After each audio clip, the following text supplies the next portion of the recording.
Salut les anacalypsiens, bienvenue dans cette nouvelle vidéo d'Anacalypsie. Aujourd'hui on se retrouve pour un épisode de NXT avec notamment l'épisode du 6 février qui fut un bon épisode, bien que déséquilibré, il y avait des choses un peu osef et des choses vraiment très cool et on va en parler durant cet épisode. Du coup, on a débuté avec Carmelo Hayes qui est venu au ring avec une chaise qui va se faire huer comme il n'y a pas, une huée à la Dominique Mysterio, j'ai envie de dire. Même si, contrairement à Rey Mysterio, lui, il se fait insulter au passage. Euh, voilà, on a des fuck you Melo, des trucs comme ça. Euh, et du coup, il va venir, il va se poser au milieu du ring et il va laisser les gens le huer, et il va juste dire une phrase au micro, not yet, donc pas encore, pas maintenant, on pourrait le traduire aussi comme ça, et il va repartir, ce qui va encore plus provoquer des huées, parce que forcément, bon, j'ai envie de dire forcément, et en même temps c'est complètement con, d'attendre des explications de Carmelo Hayes. Parce qu'en réalité, on les connaît tous, les raisons pour lesquelles Carmelo Hayes a agressé Trick Williams. Je veux dire, faut être con pour pas savoir pourquoi il l'a agressé. Les graines ont tellement été bien semées depuis plusieurs mois jusqu'à aujourd'hui qu'on sait tous pourquoi Carmelo Hayes a fait ça. Donc, j'ai envie de dire, celui qui attend des réponses, je veux pas être méchant, mais en même temps, oui, il est un peu con, quoi, celui qui attendait vraiment des réponses. Mais bon, c'était un très bon segment pour donner de la hit facile sur Carmelo Hayes, c'était vraiment une très très bonne idée.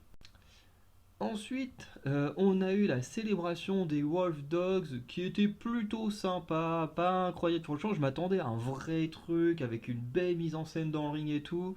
J'étais limite un peu déçu que les deux mecs soient juste au niveau de la table des commentateurs et qu'il n'y ait rien de plus, quoi.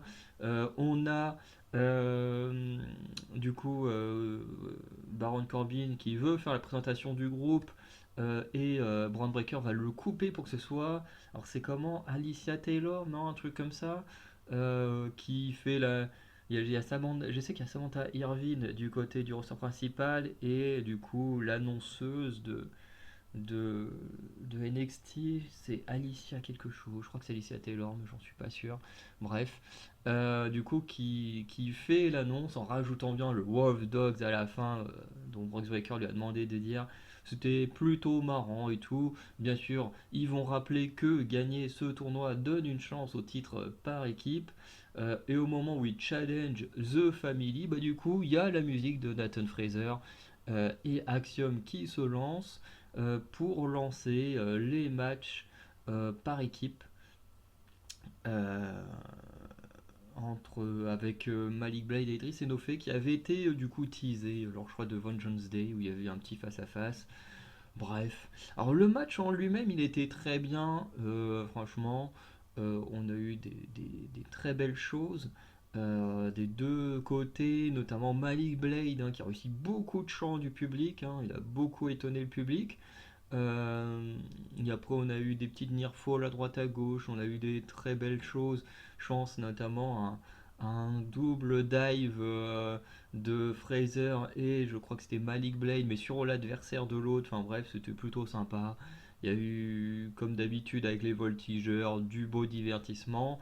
Au final, on aura quand même une victoire logique d'Axiom et Nathan Fraser, qui même s'ils sont pas beaucoup construits ces derniers temps, bon, on les voit quand même plus à l'écran que Blade et Enofe. Et en plus, ils ont été un peu plus loin dans le tournoi. Non, peut-être ils ont été tous les deux.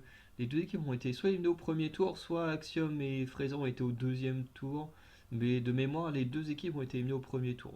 Ouais, même par rapport, sur essayer de se baser sur le de Steel Rose Tag Team classique, les deux n'ont pas été hyper respectés. Mais bon, pour moi, la victoire était logique, qu'elle soit du côté d'Axiom et Fraser. La victoire se fera grâce à un Phoenix Splash de Fraser, puis un running kick d'Axiom sur Edris Enofe, ce qui est assez logique au vu de la pop qu'a reçu Malik Blade. Après match, forcément, Fraser et Axiom vont se faire attaquer par les Wolf Dogs, ce qui va faire venir aux abords du ring The Family, avec notamment Channing Stacks, enfin Channing Lorenzo, qui va confirmer le match de championnat pour la semaine prochaine. Donc toute cette partie-là, franchement, c'était... En fait, il y a eu des parties décevantes dans le sens où, pour moi, j'aurais aimé une vraie célébration avec un vrai face-à-face entre les Wolf Dogs et The Family.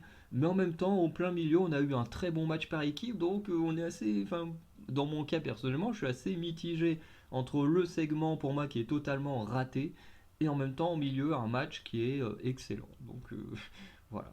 Petit moment mitigé. Ensuite, c'est au tour de Dragunov de venir au ring pour parler.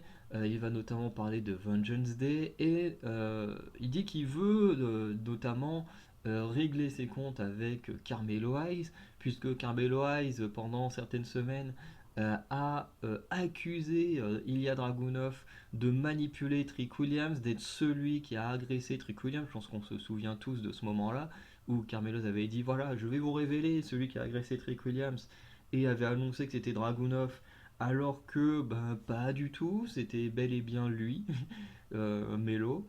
Euh, et du coup, bah voilà, Dragunov lui veut régler ce problème, il veut que les choses, la vérité soit dite.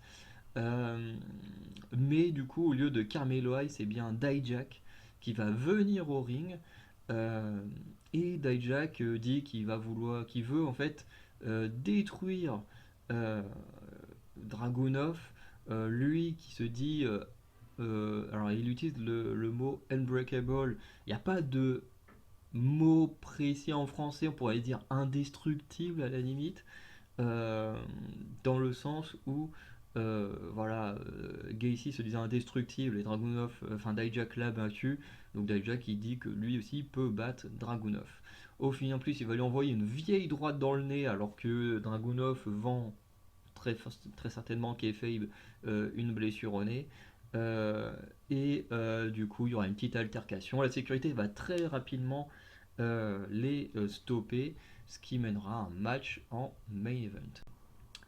Après ça, on a eu Lexis King contre Riley Osborne. Alors j'avoue que ça, c'est un match dans lequel j'ai été attentif, mais sans l'être trop non plus, quoi. Voilà, j'en avais un peu rien à faire de ce match, puisque c'est deux hommes avec qui on ne construit pas grand-chose. Encore une fois, j'aime beaucoup le côté où Lexis King est travaillé à la JD McDonough en étant le mec insupportable qui vient faire chier tout le monde. Ça, j'aime bien, mais en même temps, bah, c'est dommage qu'il n'y ait pas de vraie construction, même pour Riley Osborne. Euh, Au final, le match est quand même sympa, honnêtement. Bah, c'est sympa, on a quand même juste une victoire de Lexis King qui l'emporte avec son finisher. Un peu comme la dernière fois, sauf que là, vous savez, c'est quand il prend son adversaire et puis il fait une sorte de, de vrille un peu comme le Crossroads de Dragunov, sauf que, pas de Dragunov, de Cody Rhodes, sauf qu'avec Cody Rhodes, il saute en même temps de faire la vrille, euh, alors que dans le cas de Lexis King, dans sa vrille, il ne saute pas. Et oui, et en plus pour Lexi King, il retombe sur le dos alors que je crois que avec le crossroad, il y a un tour complet et l'adversaire retombe sur la tête. Bref. Euh, et du coup, on avait vu Lexis King remporter un match en le faisant, en mettant son adversaire dans les cordes, comme le DDT de Randy Orton.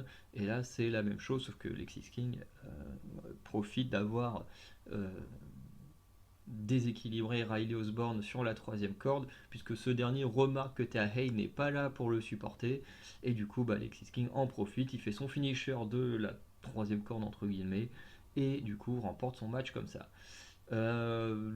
Voilà, c'était sympa sans plus. Après backstage, Riley va tomber sur Thea et JC. Thea Hale va dire oui, ben, j'avais d'autres trucs à faire backstage, j'ai pas eu le temps de venir t'encourager. Et Riley Osborne va l'inviter pour la Saint-Valentin. Elle va être hyper contente, forcément, puisqu'elle va accepter. Et voilà, on part sur une petite romance entre Riley Osborne et Thea Hale qui se confirme de plus en plus. Ensuite, on a Carmelo Hayes. Alors ça, j'ai trouvé dommage qu'on le fasse cette semaine. Franchement, avec le not yet du début d'épisode, j'aurais préféré que du coup, bah, on nous dise vraiment rien du tout et que Carmelo Hayes nous donne des explications que la semaine prochaine. Mais globalement, Carmelo Hayes va venir donner ses explications qui sont juste hyper logiques et dont bah, tout le monde s'attend plus ou moins, puisque on l'a tous compris au travers du développement de Carmelo Hayes. Donc globalement, qu'est-ce qu'il nous dit? Il nous dit que il voulait que Trick réussisse, rende fier sa famille, notamment ses parents et tout ça, mais qui eux tous les deux avaient un accord à la base. C'est que Carmelo Hayes devienne le nouveau champion de NXT pour la deuxième fois et que Trick Williams devienne lui pour la deuxième fois le champion nord-américain. Normalement, c'est ce qui a été convenu entre les deux dans leur accord. Sauf que Trick Williams s'est laissé manipuler par les pop du public, s'est laissé croire par le public que ce dernier pouvait réussir à remporter le titre de NXT et Carmelo Hayes a juste fait ce qui était logique pour lui, le remettre à sa place. C'est lui qui est supérieur à Trick Williams. Il y a bien un des deux qui peut devenir champion de NXT, c'est lui-même et pas Trick Williams, qui ne sera rien de plus qu'un laquais, selon lui. Il va même troller. Alors, je ne sais pas trop vraiment si c'est du troll, mais je pense quand même que oui. Euh, je pense qu'il va faire semblant d'être surpris et tout pour qu'il y ait vraiment une belle pop du public, alors qu'en fait, pas du tout. Puisqu'après, tu le vois danser sur la musique, donc c'est qu'il sait très bien que Williams n'est pas là. Mais t'as un moment donné où la musique de Trick Williams se lance, t'as tout le public qui est là, qui regarde l'entrée, qui chante pour Trick Williams, alors qu'en fait, bah, non, Trick Williams ne va jamais venir. Vraiment, Melo fait tout ce qu'il faut correctement pour être bien détesté par le public. Il va même dire là que cette musique avec les chants de Booker T, c'est de la merde et tout. Enfin, bref, il fait vraiment tout ce qu'il faut pour être détestable et franchement j'adore ce que fait Melo. Mais bon, après Melo, je l'ai quasiment adoré dès que je l'ai découvert. Donc, bon, ça change pas d'habitude. Ensuite, on a eu un match entre Roxane Perez et Lola Vice. Match qui bah, ne me comment dire me rassure pas du tout puisque dans ce match entre les deux femmes, Roxane Perez va remporter le match avec son pop rocks, puisque Lola Vice va être distraite par Tatum Paxley qui a voulu limiter là en venant avec un contrat. Lola Vice a envoyé son finisher et ensuite elle s'est pris pop rocks et puis voilà. Du coup, grosse déception hein, sur le travail de Lola Vice pour l'instant. Euh, Parce que ce qui fait peur, c'est que déjà, bon, bah, Lola Vice elle perd contre Roxane Perez. Alors, je m'y attendais. En plus, le match était pas si dingue que ça. Le match était bien, mais c'était pas non plus une masterclass comme on a eu sur certains matchs de cet épisode. Et, euh, et le truc, c'est que avec l'intervention de Tatum Paxley, ça va renvoyer très certainement Lola Vice contre Tatum Paxley pour se venger de cette défaite. Et le truc, c'est que bah, on a quand même une Lola Vice qui a affronté Lyra Valkyria, Roxane Perez, et qui d'un coup, boum, se retrouve dans la mid-card de NXT face à Tatum Paxley. J'aime beaucoup le personnage de Tatum Paxley actuellement, mais elle n'est pas aussi haut placée dans la division que Lyra Valkyria ou que Roxane Perez, qui est la chouchoute de NXT. Et du coup, voir Lola Vice d'un coup être rétrogradée à la mid-card, bah, honnêtement, ça me fait chier, quoi. Parce que moi, j'aime beaucoup Lola Vice. Moi, je la voyais championne. Bon, après, l'année ne fait que commencer, mais moi, je la voyais devenir championne grâce à son contrat. Là, je sais pas vraiment ce qu'ils vont nous faire avec. Peut-être qu'elle va profiter de, de sa confrontation avec Tatum Paxley pour ensuite s'en prendre à Lyra Valkyria. Je sais pas, mais franchement pour l'instant, je sais pas où ils veulent aller avec Lola Vice et ça me déçoit énormément qu'elle ait perdu contre Roxane Perez parce que Roxane Perez, on sait que c'est la chouchoute d'NXT, on sait que quoi qu'il arrive, elle finira toujours par se retrouver dans un match de championnat à un moment donné quand il y aura une nouvelle championne, un peu comme bah, Becky Lynch, Bianca Belair, Charlotte Flair, bref. Très certainement Sacha Banks, si un jour elle revient, bon on sait qu'elle reviendra pas tout de suite, hein, mais sûrement dans quelques années, si elle revient à la WWE, on sait qu'elle aura direct des places pour le titre. et c'est un peu énervant. J'aime beaucoup Roxane Perez, mais voilà, moi je pense que Roxane Perez, elle mérite clairement d'aller dans le roster principal et de laisser sa place aux autres à NXT. C'est mon avis personnel.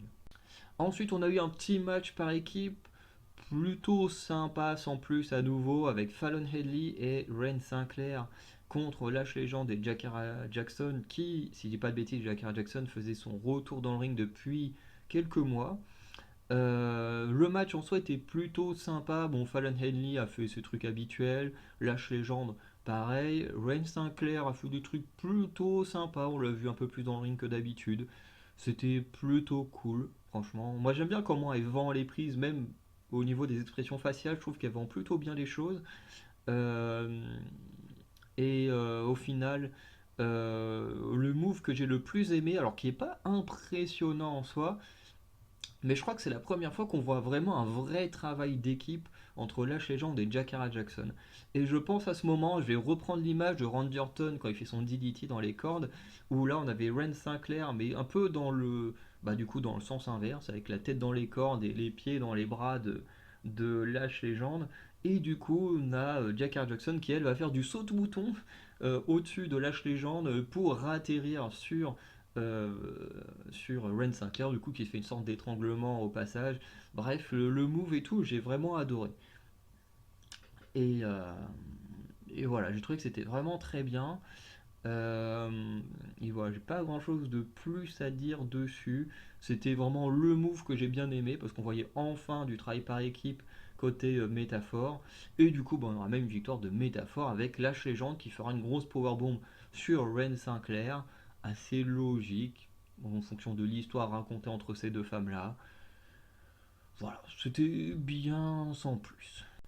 Ensuite, on a le main event, donc Dijak contre Dragunov suite à leur altercation précédente. Le match en soi était très très bon. Mais il y a quelque chose pour moi qui vient gâcher tout ce match. Parce que on a eu une grosse baston, on a eu des near fall sur le finisher de Dijak notamment. Pardon, j'ai eu un ok en même temps de parler. Euh, Et voilà, il y a eu plein de choses intéressantes, il y a eu vraiment de l'agressivité dans le combat. Daija qui, beaucoup de reprises, va tricher en attaquant le nez de Dragunov qui vend une vraie ou fausse blessure. Je ne sais pas si elle est vraie ou fausse, mais en tout cas voilà. Euh, on a eu voilà, un excellent match, mais ce qui vient tout gâcher pour moi, c'est l'intervention de Joe Gacy qui va apparaître sous le ring avec sorte de poing là qui va s'en servir pour frapper de- Dijak et du coup ensuite Dijak va se prendre le coup de poing là, que Dragunov fait au sol et du coup victoire de Dragunov là-dessus. Du coup voilà, c'est un peu ce qui me déçoit, c'est cette fin de match.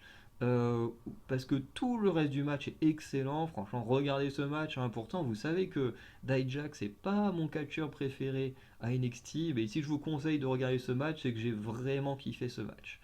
Et il y a juste la fin comme ça, que je trouve un peu décevante euh, par rapport à une défaite de Dijak sur une intervention. Bon, ça veut dire qu'on va continuer la rivalité Dijak-Gacy pendant un petit moment.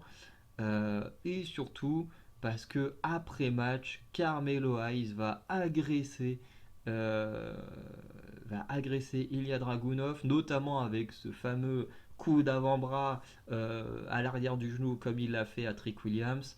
Et ensuite, il va lui envoyer le titre de NXT en pleine gueule. Bref, Dragunov, enfin Trick, ah purée, j'arrive plus avec les noms.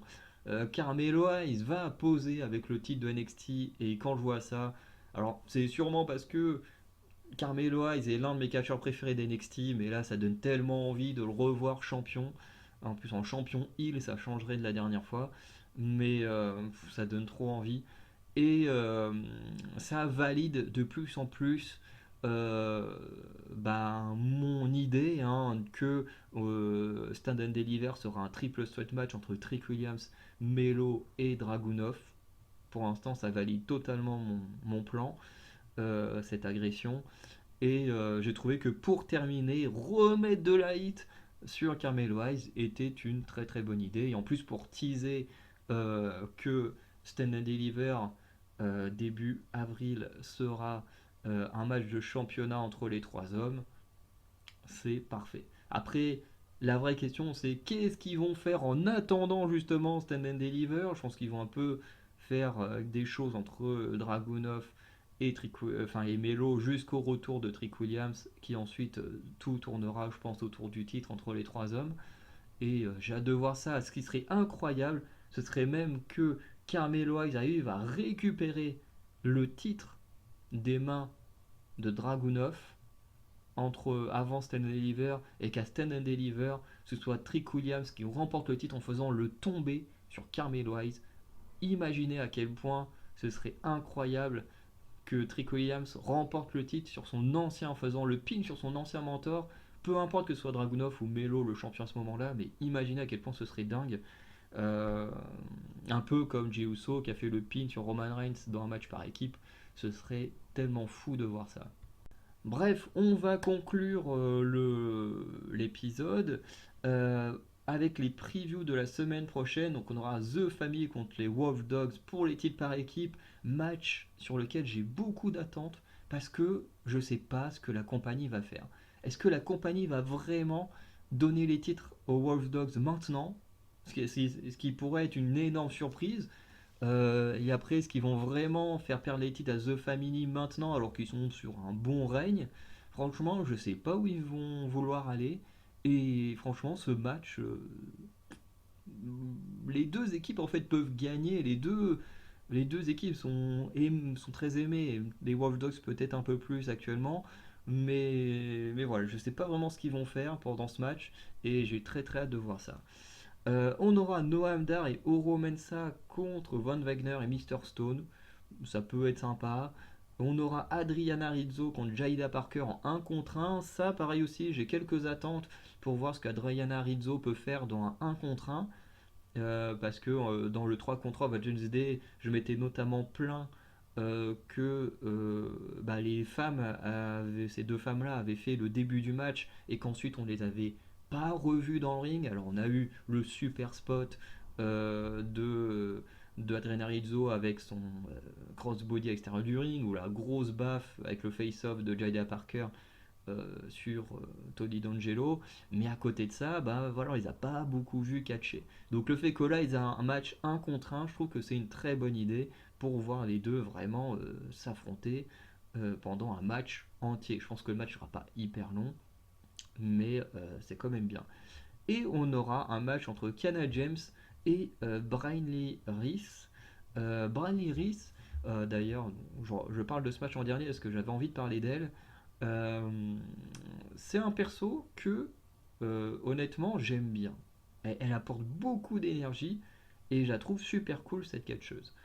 À voir ce qu'elle donnera dans le ring, hein, mais je la trouve vraiment très cool. Et si j'en parle, c'est pour faire le parallèle avec Thea Hale. Parce que je pense que on a tous, quand on voit Brynlee Reese avec son personnage, elle nous fait tous penser à Thea Hale, euh, surtout d'avant. Euh, Même si maintenant elle a toujours un peu toujours ce rôle, mais moins appuyé qu'avant. Et là où je veux en venir, c'est que entre Thea Hale et Bryan Reese, c'est très personnel, mais je préfère beaucoup plus la façon dont est travaillé Bryan Reese que Thea Hale pour juste une seule raison, c'est que Bryan Reese ne passe pas son temps à hurler. Franchement, j'en pouvais plus au bout d'un moment que Thea Hale elle crie tout le temps partout. Et d'ailleurs, c'est pour ça que Thea Hale, je l'aime de plus en plus parce que ça arrive moins souvent qu'elle est ce personnage excentrique mais qui hurle tout le temps. Et c'est là où on voit avec Brian Harris que toi tu peux avoir un personnage un peu excentrique, surexcité, sans forcément hurler tout le temps.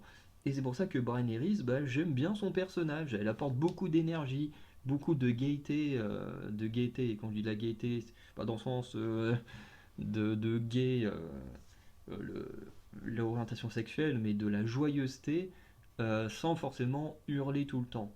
Et ça, j'aime beaucoup. Là où avec Tahel, j'avais du mal parce que justement, à hurler tout le temps et les gens qui crient, ça m'énerve. Donc, malheureusement, avec moi, même s'ils ont voulu absolument pusher Tahel, que tout le monde aime Tahel, avec moi, ça marchait pas avec son ancienne version du personnage. Là où aujourd'hui ça marche mieux, parce qu'avec Jessie Jane, t'as Jessie Jane qui est tout le temps là pour un peu la maintenir, la ramener à l'ordre, des trucs comme ça, et du coup j'ai plus de facilité à aimer Hale aujourd'hui. Bref. Et on a également eu un petit moment backstage qui m'a un peu fait mal au cœur entre Josh Briggs et Brooke Jensen, avec notamment euh, Jensen qui va venir voir Briggs en lui disant qu'il est toujours un peu triste, que l'équipe se soit splittée et tout. Et là, t'as Briggs qui va le plaquer contre le mur, qui lui dit bon, mon gars, il va être temps d'avancer, que t'arrêtes de pleurnicher et de penser au passé et tout. Le segment est un peu violent, entre guillemets, surtout que moi, c'est l'équipe que j'adorais. Et ça marque de plus en plus le heel, enfin le personnage heel de Briggs. Et je ne serais pas étonné que dans les semaines qui suivent, on puisse avoir des matchs entre Brooke Jensen et Josh Briggs. En tout cas, c'est des choses que j'ai très hâte de voir à l'avenir. Voilà. Donc, j'ai pas grand chose de plus à dire. L'épisode était sympa. Il y a eu des très bonnes choses, notamment les promos étaient vraiment très bonnes. Je suis beaucoup plaint ces dernières semaines qu'il y avait eu des segments au micro qui étaient pas ouf. D'ailleurs, j'en parlais en conclusion parce que je trouvais que c'était pas ouf. Là, j'ai trouvé que les segments promo étaient vraiment très bons pour la majorité. Et par contre, bon, bah, des matchs, il y en a eu des très bons, il y en a eu des OSEF. Il y en a eu qui ont été un peu gâchés par des petits moments. Bon. Mais dans la globalité, je trouve qu'on a eu un bon épisode. Donc n'hésitez pas à me dire ce que vous avez pensé de cet épisode dans les commentaires. Et on se dit à très bientôt pour de nouvelles vidéos. Ciao tout le monde.